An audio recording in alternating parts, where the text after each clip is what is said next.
I find so many times there's so many people in this life who have just lost their motivation.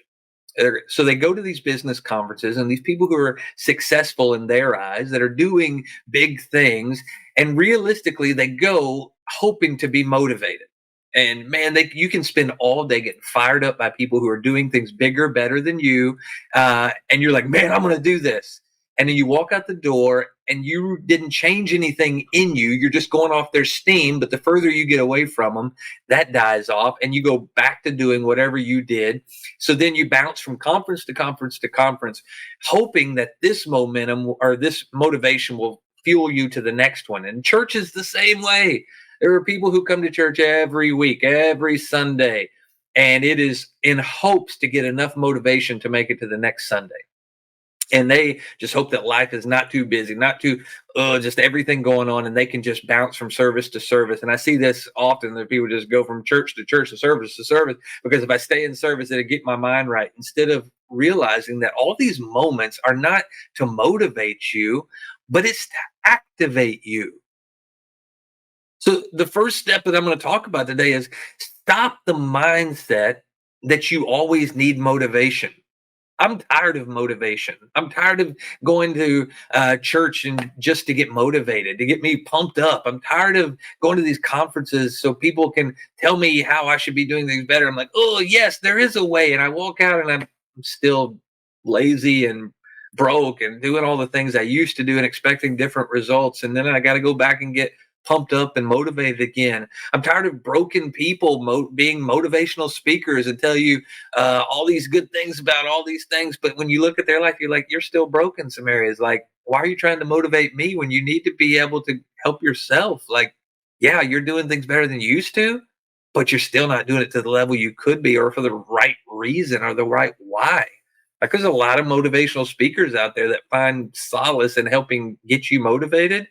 That, wow, if that's their one job, is to pump you up, what kind of purpose is that? Because I'm not helping you overcome. When I get into a place, and as a pastor, I can speak from this personally.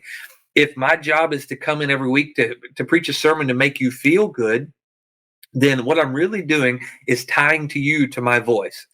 You now need to come see me every week so you can get another dose, so I can motivate you another week. And now, knowing or unknowing, I think a lot of places it is knowing. Now my identity is tied up in you too. And I don't really want to help you get activated, because the moment I activate you and don't need to motivate you anymore, then I can't rely on you being there when I talk. And so my numbers dwindle, or the people that's in my life dwindle, because they don't need me anymore. It's like having kids and failing to realize. I think parents suffer with this sometimes. At 18, our kids need to be leaving our homes. They need to go to college, or whatever, get a job, get a family. There's so many adult kids living at home with their parents now, that it's because we just didn't activate them. We're constantly trying to motivate them. But motivation and activation looks drastically different. One's just filling you up with air, but the other one is putting tools in your hands, getting you into a place where you can go do something. And as a pastor, that's my heart. I really want a church. I'd love to see a church where people are just out doing it, not coming in to be motivated, but how can I be activated again? How can I be activated in something new? And I challenge you, if that should be your desire in every conference, is I want to go in this conference to get something fresh and new to help me do something fresh and new tomorrow. I don't need to go to conferences, but I want to be there to connect and be around other people like me.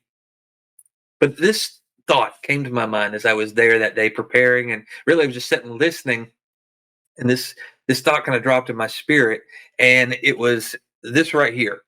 The necessity for motivation is birthed in the absence of momentum. I want to say that again. The necessity for motivation is birthed in the absence of momentum. What does that mean?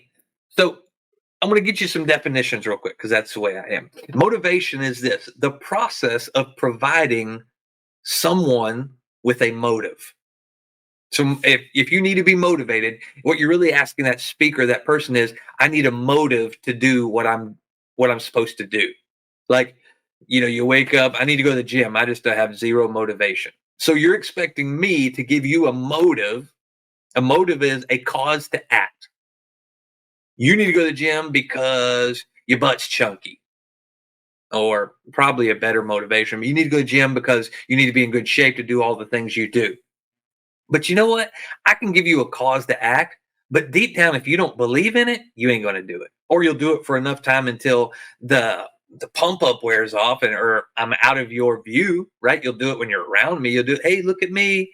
I've been there. My buddy Brad I just talked about earlier. When we got connected, he's that dude's in the gym. He is constantly working out. He's in great shape. And he challenged me to be in that space. And he said, hey, send me a selfie when you work out. I did that for a day or two. And guess what? I stopped sending him selfies. He don't need to see a selfie anymore. And guess what? Eventually I stopped going to the gym as much as I should.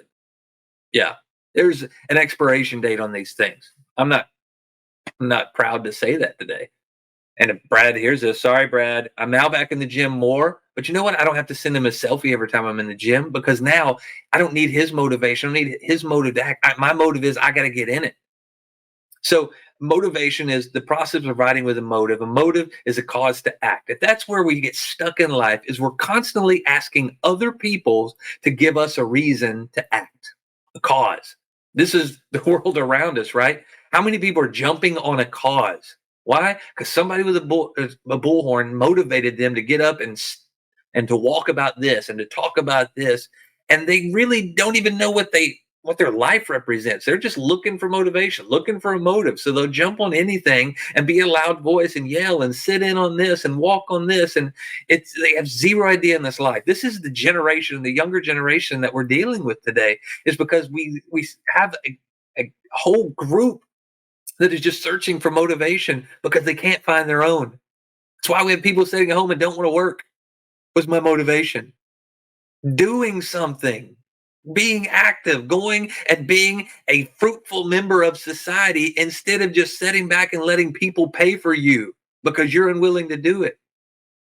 So what's the difference between motivation and this other M word I talked about, momentum? Momentum is this: strength or force gained by motion. Now I know what you're thinking, right? I don't have any motion. That's why I need to be motivated. That's why I go to these conferences. I want to go to the rest of this definition. It says a property of a moving body that the body has. That the body has. Okay, that means you have this quality about you. You have the ability for momentum based on what? The rest of this definition. A moving body that the body has by virtue of its mass and motion. Its mass and motion. Mass is just the space you take up. Reach down and feel like your legs, your chest, your head. You have a mass. You have a body. You take up space in this world. Ask your parents, because they're going to say you take up a lot of space. Ask your spouse. Oh my gosh, you're always in my space. That's my wife, anyways. I'm just always up in her space. But if you have mass, you have the ability for momentum because it's the body has by virtue of its mass and motion. So the first step is when you're trying to get motivated, you're invaluing your ability to be available for momentum. Like you're saying, I don't have the mass. I am invaluing myself to I'm nothing. So I need you to pump me up and get me motivated. But momentum requires two things. It requires something with mass, which you have, and motion, which just means you got to get moving. If you take something with mass and you begin to move it forward, the momentum comes as a result of the first movement.